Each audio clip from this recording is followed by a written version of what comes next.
Bienvenido de nuevo a Uno Eres Quien Vas a Llegar a Ser. En esta ocasión es un verdadero honor para mí tener en el estudio a Gabriel Quiroz. Gabriel, bienvenido, antes que nada. Hola, ¿cómo estás? La verdad, gracias por tu tiempo. Conozco tu expertise desde siempre, he admirado mucho lo que han hecho con el trabajo en la bolsa, pero primero 15 segundos de quién es Gabriel Quiroz. Mi nombre es Gabriel Quiroz, soy asesor de inversiones independientes. Llevo trabajando aquí en México más de 20 años. Operamos los mercados de capitales y mercados de deuda desde hace mucho tiempo.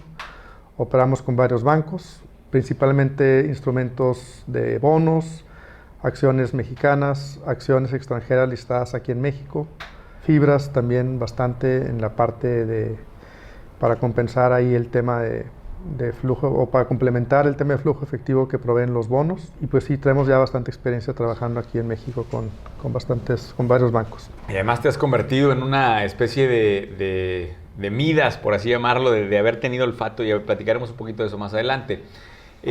Gabriel, quiero como que entrar un poquito en contexto. Si nos estuviera viendo de aquel lado de la cámara un emprendedor que su organización está creciendo, está sólida y empieza a tener dinero de sobra como para meter inversiones en otros lados. Una pregunta que me hacen recurrentemente es la primera vez que tengo este problema, es decir, tener dinero de sobra, lo quiero poner a trabajar. ¿Cómo volteo a ver un portafolio de inversiones considerando que es un portafolio pequeño? No estoy hablando de millones de dólares, estoy hablando quizá de cientos de miles de dólares, 100, 200, 300 mil dólares. Y quizá eso puede ir creciendo conforme el flujo avance. ¿Cómo volteas a ver ese inicio de alguien como inversionista? Pues mira, es importante primero ver la tolerancia al riesgo que tenga cada inversionista. Hay gente que es muy agresiva e invierte todo en bolsa de golpe en una sola emisora. A veces les va bien, pero en la tercera vez que lo hacen pierden lo que se ganaron en las primeras dos. Entonces, lo más importante yo creo que es conocernos a nosotros mismos y saber qué tolerancia al riesgo tenemos. En las buenas todos somos, nos sentimos... Todos somos arriesgados. Todos somos arriesgados, pero lo importante y conocemos de qué estamos hechos cuando las cosas empiezan a voltear. Ahora, ¿qué opciones hay? Porque estaría bolsa por un lado, deuda. O sea, ¿qué opciones tengo? Yo creo que empezaría por ahí. Pues mira, podemos invertir a través de una casa de bolsa aquí en México o en cualquier país. Puedes invertir en deuda o puedes invertir en acciones, ¿verdad? En deuda, dependiendo en qué país estés. Aquí en México ahorita, por ejemplo, los intereses que pagan los instrumentos de deuda es bastante alto. De hecho, eso es lo que ha hecho que el peso esté fuerte este año. Traemos tasas arriba del 8%. Entonces, cuando la inflación es la mitad de eso. Claro. Entonces, realmente el rendimiento real por invertir en deuda ahorita es un rendimiento atractivo, amén del tema fiscal. Hay fibras, por ejemplo, que pagan dividendos cerca del 9%, 10% inclusive. Pero el problema que hay aquí en México y creo que en el resto de América Latina es que en ocasiones falta liquidez en estos instrumentos. Entonces, eso es importante considerarlo, que muchas veces un inversionista participa en bolsa a través de una fibra y se da cuenta luego que el movimiento que hay de la emisora diaria es relativamente pequeño. Entonces, es difícil deshacerte de las acciones cuando lo quieres hacer. Así es. Entonces, tengo deuda por un lado, y acciones tengo acciones por otro y tengo fibras por otro. Así es, que fibras cotizan en la Bolsa Mexicana de Valores. Okay. Dentro de la Bolsa Mexicana de Valores se puede invertir en acciones que están emitidas en países diferentes a México, de tal forma que yo aquí en México, por ejemplo, puedo invertir en certificados o en acciones de Boeing, de Apple, de Amazon, de Netflix. No todas las emisoras extranjeras cotizan en México, pero sí son muchísimas, suficientes para hacer un portafolio bastante diversificado, de tal forma que tengamos participación en diferentes áreas, para que el día que haya un problema con alguna emisora, como lo que vimos en Boeing hace un mes, no sea un problema que te pegue mucho en tu portafolio porque tienes una parte en consumo o en tecnología, etc. Déjame, voy un paso atrás. Yo tengo deuda, tengo fibras y tengo acciones. ¿Por qué o sea, yo sé que vamos a diversificar y ahorita vamos a platicar un poquito de eso, pero ¿qué le ves tú de bueno al mercado de deuda específicamente? O sea, deuda ¿lo ves como un instrumento más seguro, de más seguridad que el de acciones? Así lo debes, cuando es menos tolerancia al riesgo. O sea, primero que nada, ayúdame vamos a darle significado a cada uno de esos tres mercados. O sea, ¿cómo definirías el mercado de deuda? ¿Es para más seguridad? ¿Es para...? Sí, también, vaya, es para más seguridad porque tú tienes la certidumbre de que te van a pagar tu capital más tu último cupón en la fecha de vencimiento del instrumento de deuda. Okay. Traten de hacerlo siempre en instrumentos en directo y no en fondos, porque un instrumento de deuda en directo tiene un principio y un final. Trae cupones que pueden ser, regularmente son semestrales, pueden ser mensuales también en caso de que sean con tasa revisable. Pero es importante mencionar que tiene que ser un buen emisor, que ahorita te pagan muy buen rendimiento. Yo soy de la idea, sobre todo después de la crisis del 2008, que es mejor irte con un buen emisor de deuda, aunque paga un rendimiento un poquito más bajo, pero evitar caer en la tentación de quererme ganar un poquito más y luego andar con el pendiente de que el día de vencimiento no te van a pagar tu capital. Soy de la idea de que es mejor quedarte con instrumentos que sean AAA, AA, calificadas por calificadores internacionales, que aquí en México trabajan y en el resto de Latinoamérica, porque ya ahorita sí como están las cosas, aquí en México, te repito, la tasa es del 8 y pico, y traes un papel de Bimbo, un papel de Alsea, un papel de Comisión Federal de Electricidad, o sea... Y en un momento, ahorita platicabas del 2008, en un momento de esos, de un mercado muy hostil, también hay riesgo en esos papeles, sí, claro, de deuda. O sea, sí puede ser que te renegocien o que incumplan a la deuda. Todavía hay algo de riesgo. Siempre hay riesgos. O sea, cualquier inversión conlleva un riesgo. Yo en el 2009 estuve con el pendiente de que un papel de General Electric que cotiza aquí en México, de una subsidiaria de General Electric, me pagara mi último cupón y mi capital en febrero o marzo del 2009, que era el punto más crítico de la crisis. Lo que te quiero decir es que lo que en su momento parecía imposible, pues se pudo dar ahora. A la hora me pagaron mi cupón y mi capital a las 3 de la tarde, pero a las 11 de la mañana yo no sabía si General Electric me iba a pagar. Me imagino un momento de mucho estrés ahí. Claro, sí, bajé ahí unos kilos ese año.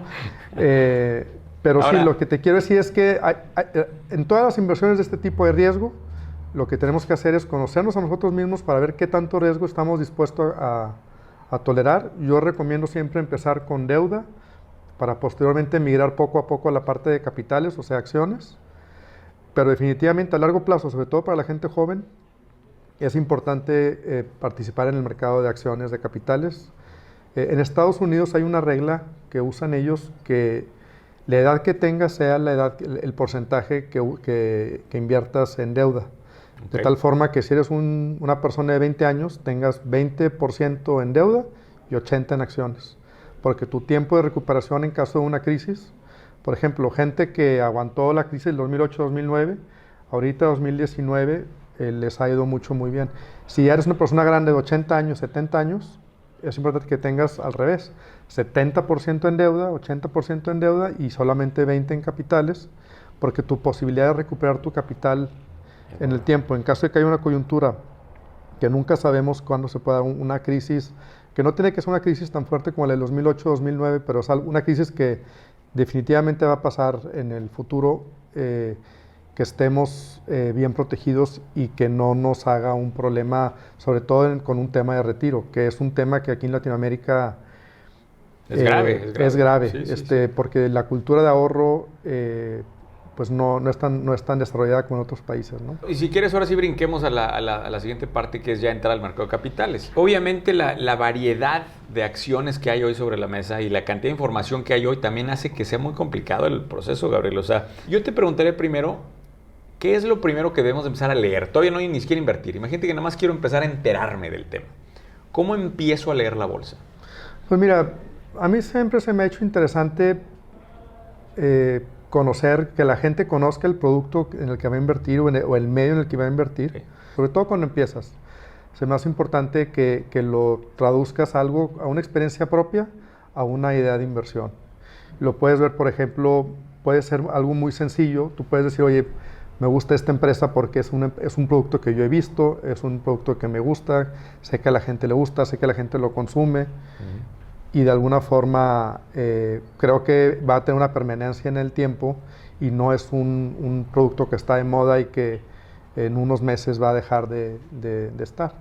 Entonces, tratamos siempre de que sea algo que como concepto nos guste, que sea líder en su nicho de mercado, en su giro, y que tenga sobre todo los fundamentales y la preferencia es que siempre que tenga buenas utilidades y que estas estén creciendo. Y esto lo empieza a leer empresa por empresa. O Así sea, para es. ti agarrar un caso que te guste y empezar a Sí, estudiarlo. te puedes pensar, me gusta la industria de consumo, y luego ya te vas, me gusta la industria del consumo porque el consumo está bien, y dentro de esa industria empiezas a buscar algún participante de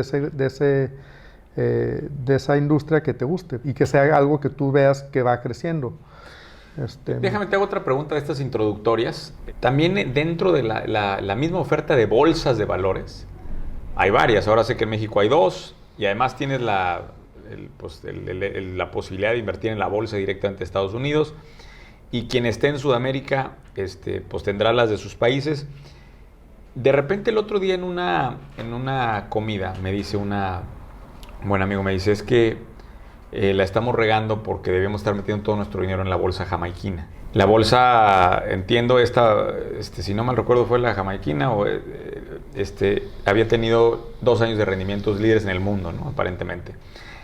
Puta, yo volteé atrás y dije, pues cabrón, en el radar no traigo la bolsa de Jamaica, ¿no? O sea, antes de hablar de acciones específicas, quisiera también que me platicaras, ¿cómo volteas a ver tú las diferentes bolsas? Yo sé que tú nada más estás metido más en la mexicana, pero un inversionista que voltea a ver y que tiene este panorama de diferentes bolsas, ¿cómo lo debe voltear a ver? ¿Cómo analizas tú este mercado ahora que hay de diferentes bolsas? Pues mira, es interesante primero ver el mercado local, ver la profundidad, el volumen, las reglas del juego que tiene el mercado local en el que estás trabajando. Aquí en México hay bastantes empresas que cotizan en bolsa, pero realmente el grueso del volumen en bolsa lo ocupan 4 o 5 emisoras. Sin embargo, aquí en México puedes participar en muchas acciones de muchas partes del mundo, como te comentaba.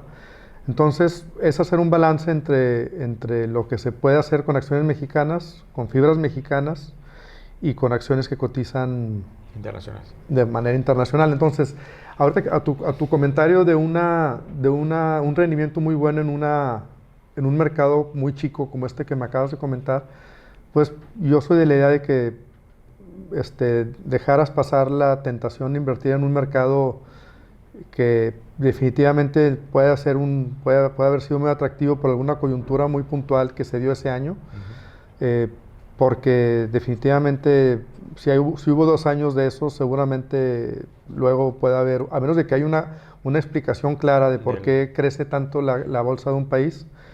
Muchas veces, por ejemplo, esa bolsa que mencionas, probablemente puedas mover todo el mercado con una cantidad relativamente chica de capital.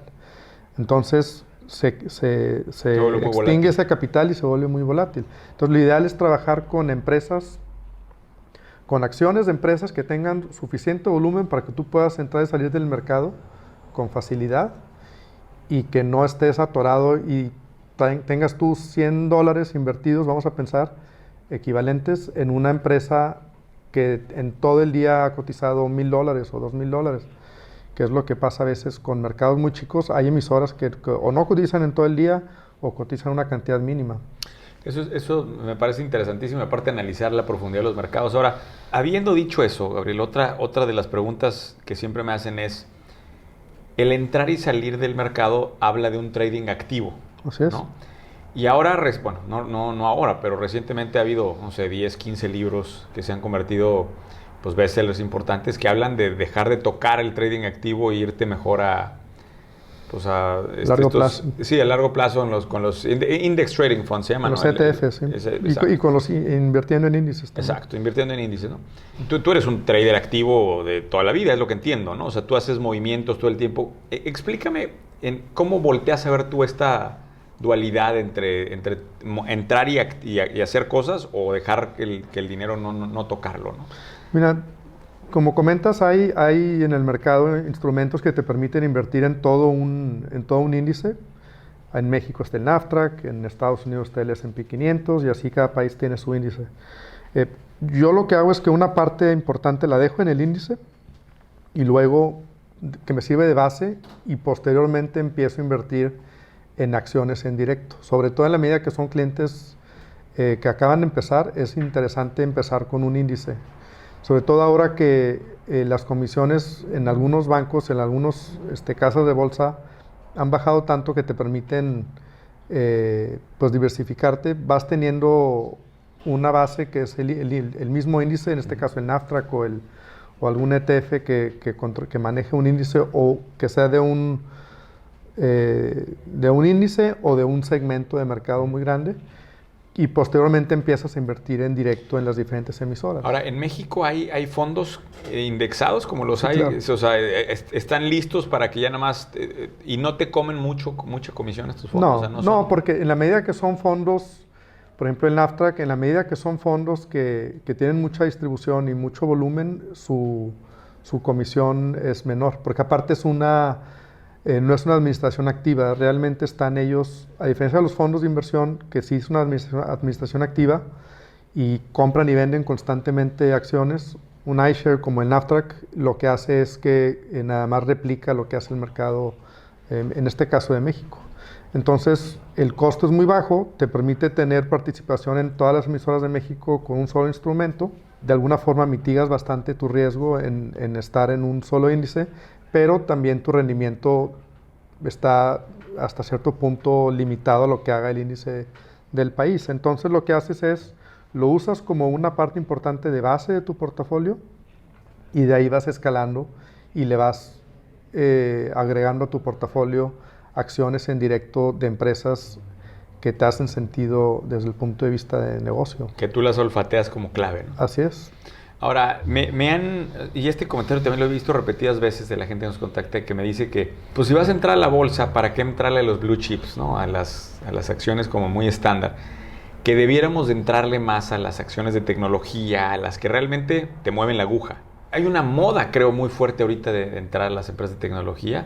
Y te preguntaré primero, siento yo que la bolsa mexicana y en general las que están fuera de Estados Unidos no tienen una exposición muy fuerte al sector de tecnología.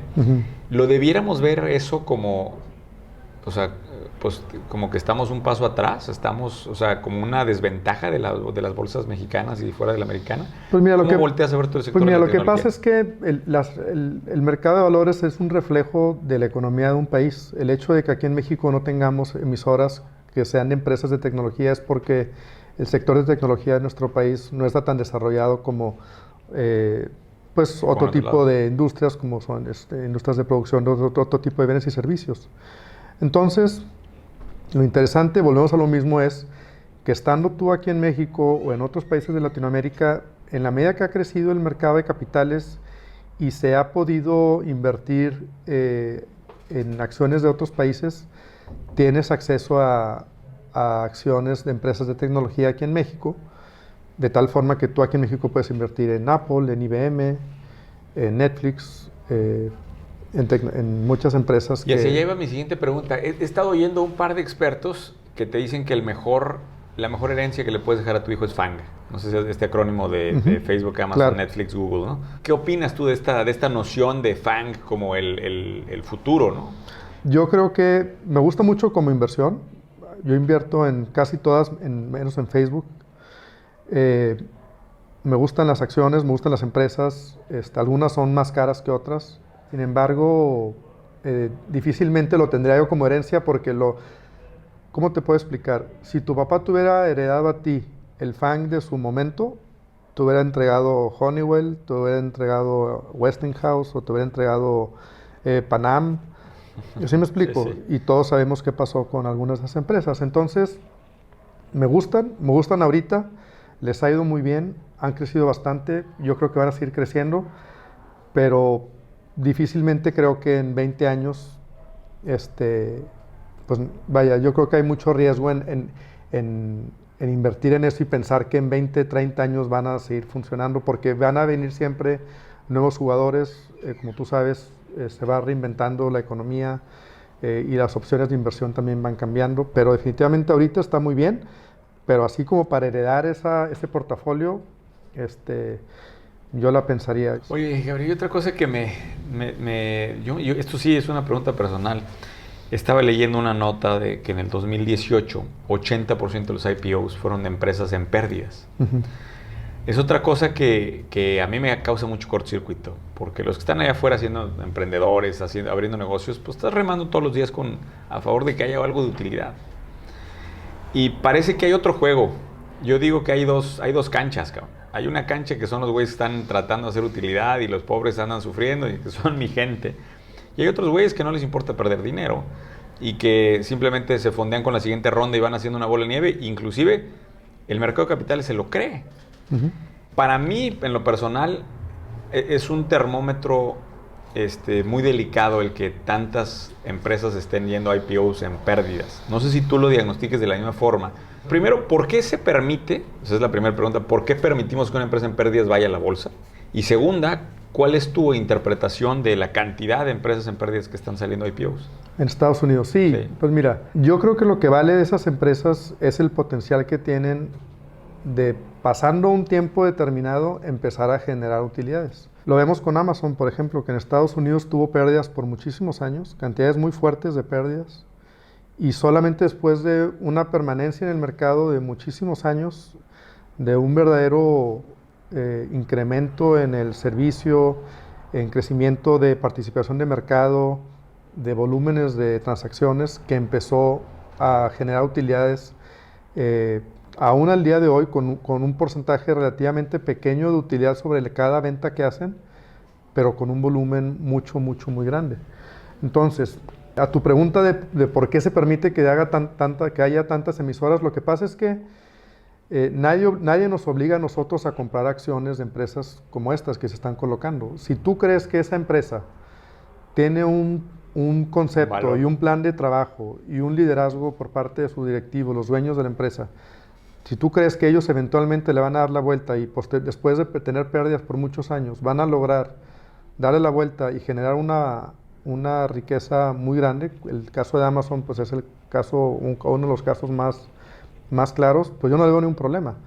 El tema aquí es que, como dices tú, tienes que tener mucho cuidado y escoger muy bien el concepto de negocio en el que vas a invertir, para ver si realmente crees que eventualmente le van a dar la vuelta. En Estados Unidos lo vimos en la crisis del 2000 en Estados Unidos, pues cuando muchas empresas de temas de internet les fue mal, pues muchas de ellas eran empresas que tuvieron pérdidas y nunca pudieron tener la participación de mercado que querían tener, porque sus costos, sus sistemas, sus conceptos, pues con el tiempo se dieron cuenta que no eran viables. Lo que me dicen en otras palabras es, oye, pues cualquiera puede lanzar una empresa a la bolsa, ya que te compren los títulos es otro rollo. Así es. Y el hecho de que estén comprando hoy muchos títulos en pérdida habla también de un optimismo en el mercado. Sí, estamos pasando por un momento en el que hay bastantes ofertas, o hay ofertas. Salió en el mercado de Estados Unidos una empresa que subió con una evaluación, que también tiene pérdidas, como tú mencionas,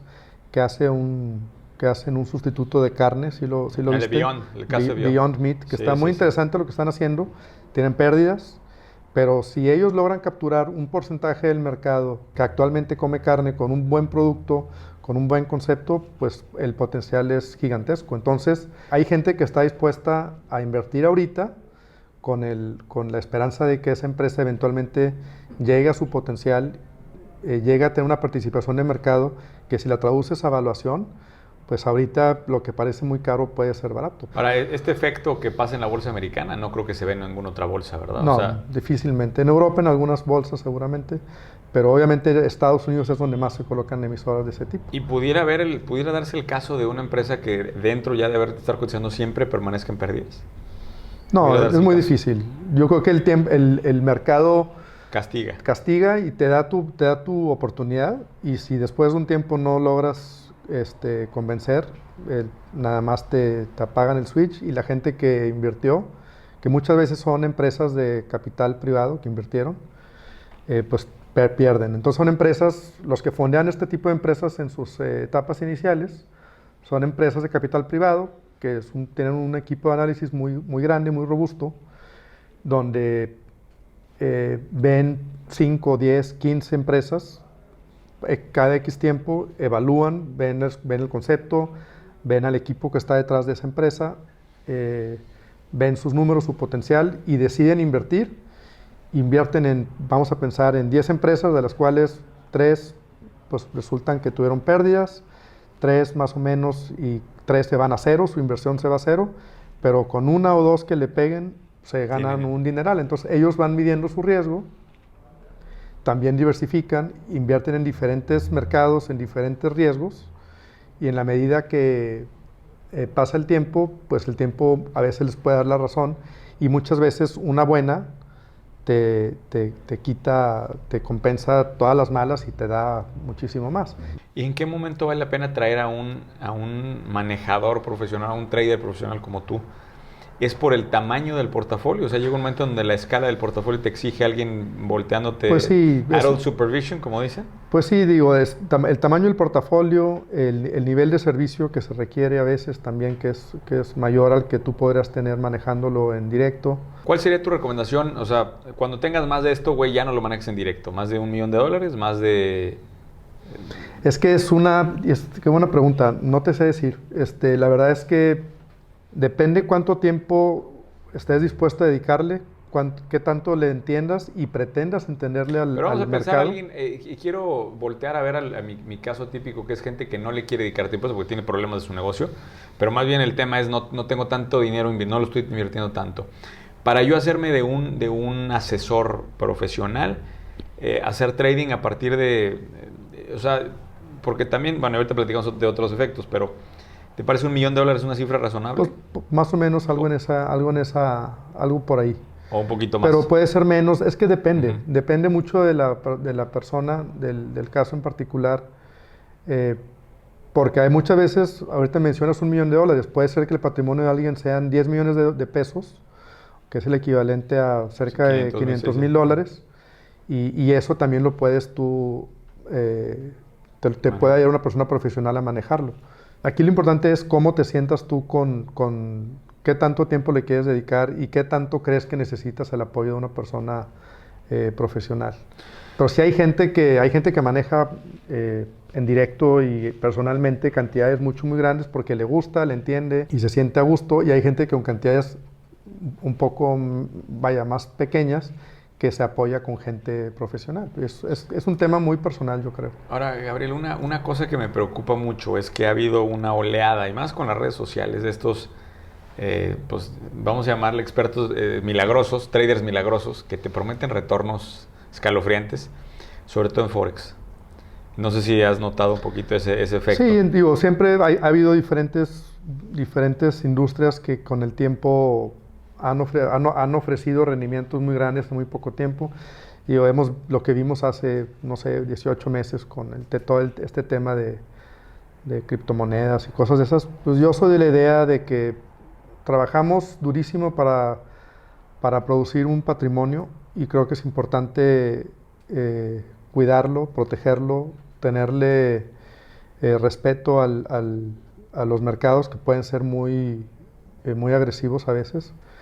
Y soy de la idea de que mejor seamos conservadores y nos mantengamos en mercado de deuda, mercado de capitales, que te da oportunidad de ser muy agresivo, pero que conceptualmente pues estás comprando parte de una empresa al fin y al cabo, y estás formando de alguna forma tu patrimonio invirtiendo en diferentes activos listados en mercados reconocidos.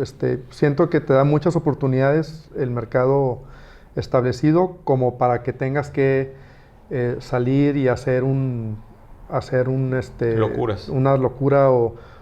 Yo soy de la idea de que trates de hacer un muy buen negocio, tú en lo personal, con tus socios, en tu empresa, tomes riesgos en tu empresa, en un área que tú conozcas muy bien, y ese dinero, cuando tengas un patrimonio que quieras no reinvertir en tu empresa, lo inviertes en un mercado reconocido, en bonos, en acciones. Pero definitivamente, si tú pretendes, es dinero que te costó tanto esfuerzo ganar, el pretender que se doble de valor en un año, o inclusive a veces en algunas semanas, meses, como algunos propuestas que hay por ahí lo indican, pues realmente yo preferiría dejarlas pasar.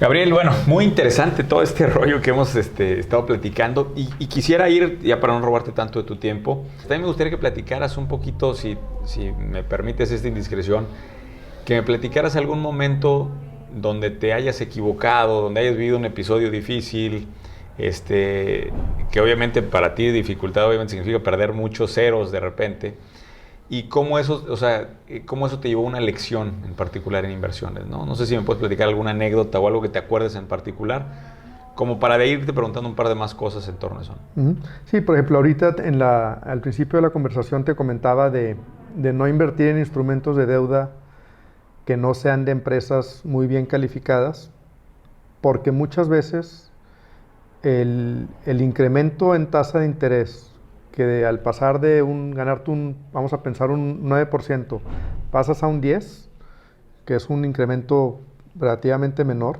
de un 10%, no sé. Al tomar este riesgo de invertir en una empresa un poco más agresiva, pequeña, peor calificada, el querer ganarte ese poquito de extra, a la larga te puede traer yo tuve varias empresas que en el 2008-2009 no pudieron cubrir su deuda. ¿Y qué pasa en esos casos? Cuando no pueden cubrir deuda, después se tienen que reponer. Pues se reestructura, se capitaliza con acciones, se hace toda una serie de temas. Pero obviamente lo que estabas esperando se pierde. No, y puedes inclusive perder toda tu inversión. Entonces, lo que te quiero decir es que yo soy de la idea de invertir en deuda en empresas que tengas una seguridad muy grande de que van a poder pagarte cuando venza el plazo. Tratar de tomar más riesgo en ese sentido con la parte yo tomaría un poquito más de riesgo de ese tipo con la parte de capitales, o sea, acciones, que la parte de deuda realmente sea tu piso, donde sepas que el día de vencimiento te van a pagar tu capital, tu último cupón, y no vas a tener un problema.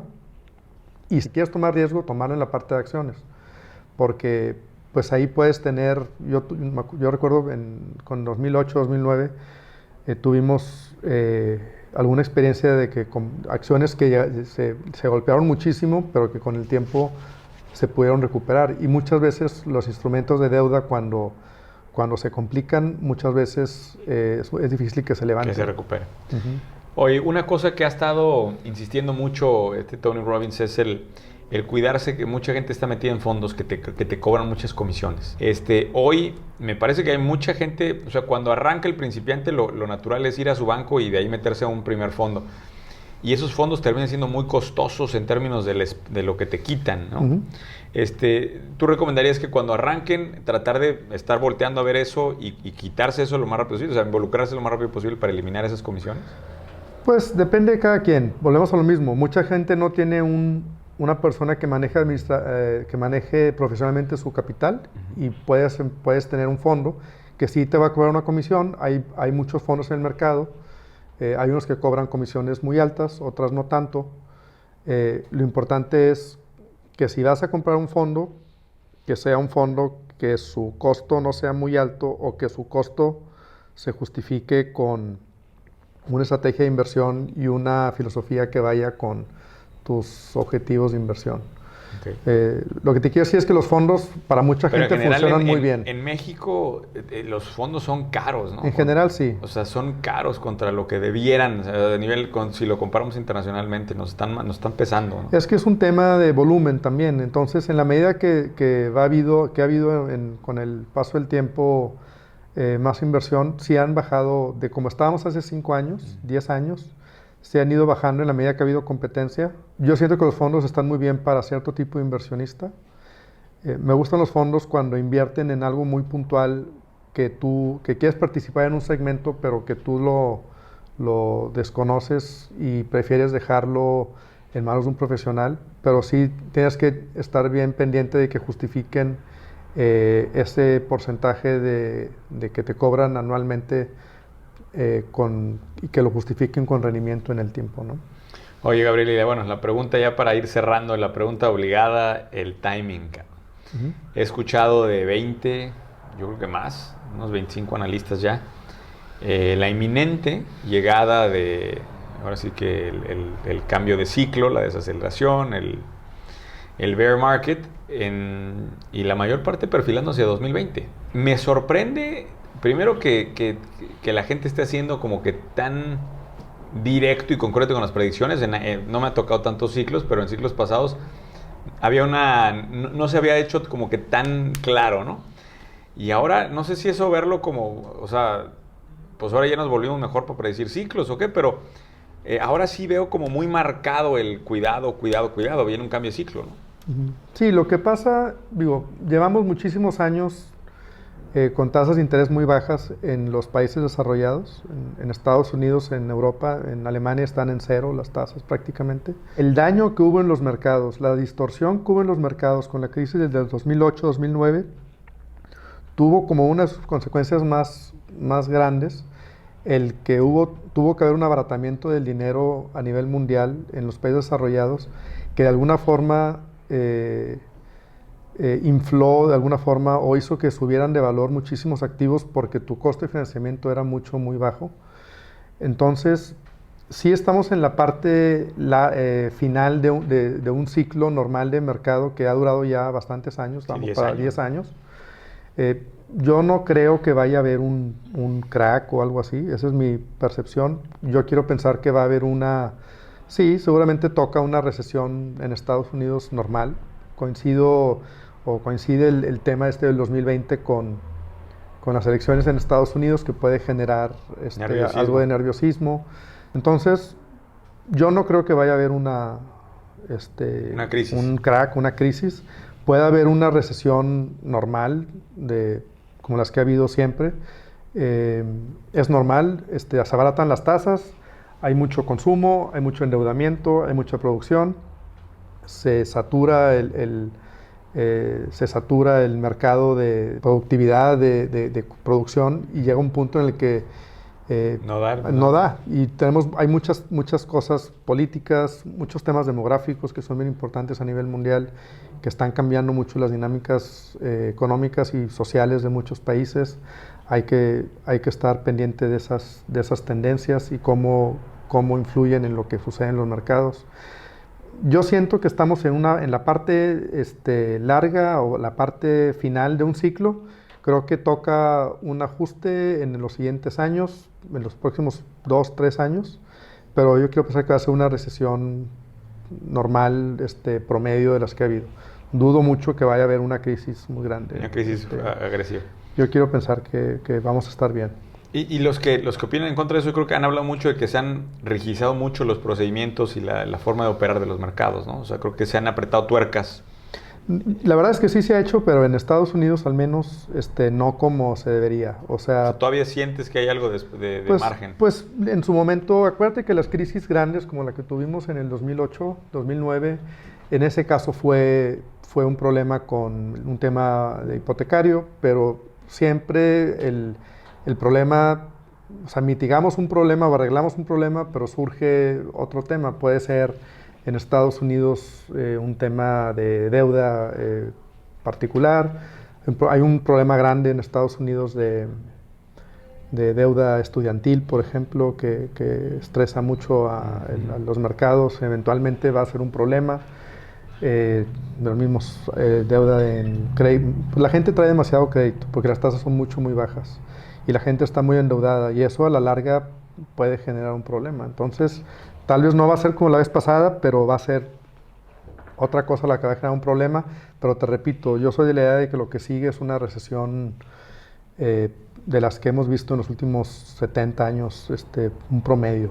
Mi última pregunta sería, en específico en el contexto de la bolsa mexicana, ¿qué signos ves ahorita de comportamiento a raíz de la entrada del observador y el momento político también que es importante, ¿no?